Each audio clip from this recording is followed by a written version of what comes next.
ছিটিয়ে গেল তো কি করতেছিলি?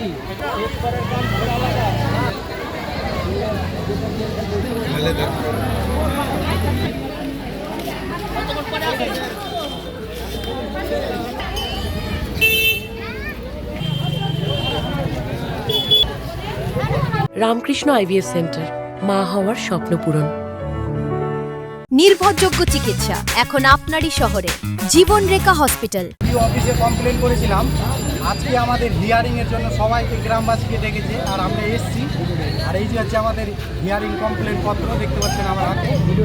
আর কিসের অভিযোগ করেছিলেন এবং কিসের হিয়ারিং? আমরা প্রধানের পক্ষে অভিযোগ করেছিলাম যে আমাদের বাংলার ঘর পাইয়ে দেওয়ার আশাতে আমাদের মাথা পিছু 2000 টাকা করে নিয়েছে। কে নিয়েছিল? প্রধান নিয়েছে অর্চনা মণ্ডল আর এবং তার স্বামী বিমল মণ্ডল। কোন গ্রাম পঞ্চায়েত? এটা হচ্ছে মদনটোলা বুধ, উত্তর চণ্ডীপুর আর ভূতনি। আচ্ছা, কি বলেছিলেন ওনারা? বলেছিল যে এই টাকা কিছু দেওয়া যাবে না। প্রথমত বলেছিল যে ঘর পাইয়ে দিব, 2000 টাকা করে দিতে হবে। ওই আমরা ঘর পাওয়ার আশাতে 2000 টাকা করে আমরা দিয়েছিলাম। আর এখন অবধি আমাদের ঘরও আসেনি, আর কিছু দেওয়া যায়নি। আর প্রধান আবার বলছে যে টাকা ফিরিয়ে দিতে পারবো না, যা করার আছে করে নিবা।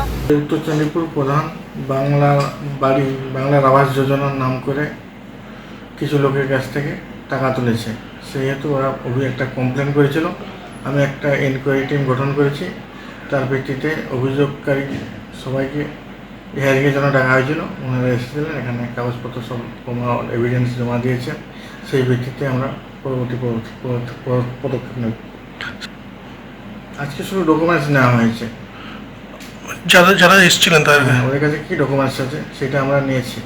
প্রথমে কঠোর ব্যবস্থা নেওয়া হবে। এখন নতুন সরকার প্রচণ্ড কঠোর এসব বিষয়, আইন শৃঙ্খলা বা দুর্নীতির বিষয় ব্যবস্থা নেওয়া হবে।